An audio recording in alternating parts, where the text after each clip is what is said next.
Hi, here we are at the Aspen Institute. Can you introduce yourself, please? Yes, my name is Marc Rotenberg. I'm Executive Director of the Electronic Privacy Information Center in Washington, D.C. Yeah, so tell us what EPIC is and how long you've been around.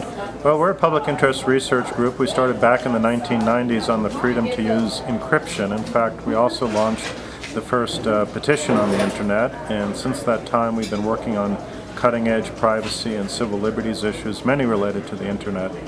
Okay. So tell us what kind of privacy issues or disputes you're involved in these days. Well, a lot of things are happening. We have a Freedom of Information Act lawsuits concerning what are called fusion centers. These are databases operated by state government in cooperation with the FBI. They seem to be established to track people who are suspected of no crime. We think that's a serious concern, needs some looking into. We've also been testifying recently in Congress on the privacy of passport records. That's an interesting issue because it involves Senator Obama, Senator Clinton, and Senator McCain, one of whom is probably going to be the next president of the United States. Okay. One of the issues that just came up here at a roundtable panel was about companies being able to do behavioral tracking. Do you think that has some sort of privacy implications? That's a big privacy issue right now. In fact, a lot of people are concerned that their ISPs and cable companies are taking the transaction data and using that to generate advertising. To most of us, that looks like actually old-fashioned wiretapping.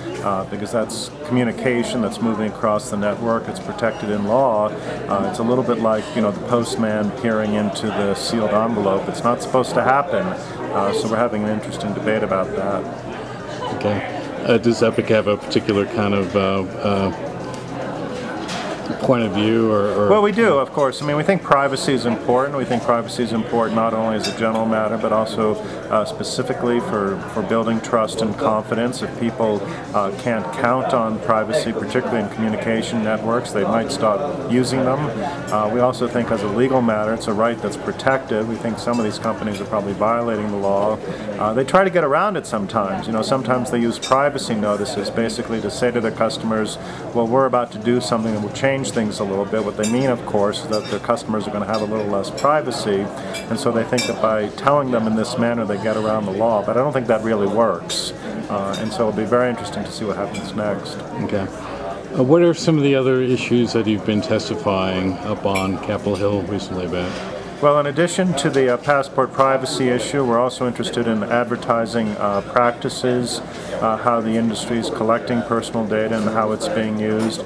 We've also spent some time traveling overseas. We were in South Korea recently for the Ministerial Conference of the OECD on the future of the Internet economy. That was a very interesting meeting because of so much, of course, about the Internet is global today. It involves countries all around the world, their communication policies, their companies, their users. And in South Korea, we're basically arguing for the rights of civil society to be active participants in those policy debates and to have their voices heard as Internet policy is developed for the global economy. We also spent some time working in Europe. There's a lot of focus right now on new techniques for protecting privacy. There's a new search engine there called XQuick. Among other things, XQuick doesn't retain user data, which is actually a pretty good thing from the privacy perspective.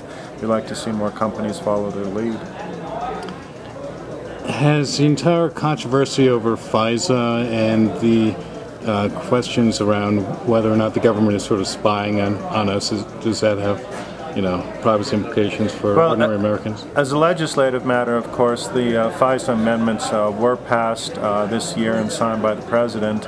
And, we were disappointed. I think a lot of people in Washington who were involved in that debate, and EPIC was, very deeply involved. We've worked on the wiretapping issue, I'd say probably for 20 years now. This felt a bit like a capitulation, that the Democrats really should have stood up to the President, said that wiretap authority requires judicial oversight, requires accountability. Those features are just not in the legislation that was passed. And I think this is an issue that people will need to come back to restore some online privacy. So, last question. Where do you think the state of online privacy is today? Well, I think it's a real challenge. It's always been true with technology that we have wonderful new services, wonderful new benefits. I don't think anyone disputes that, but of course the hard questions have to do with the risks, the privacy losses. We have identity theft in this country, according to the Federal Trade Commission. It's been the #1 concern of American consumers for several years now, and I think we need to address these challenges. I think it would be a great mistake and really very short-sighted to understand technology only in terms of the benefits without addressing the risks. And part of what EPIC does is to try to come up with some answers to some of these hard new issues in our information society. And are you strictly a lobbying group, or do you encourage people to join your Well, in fact, we don't lobby.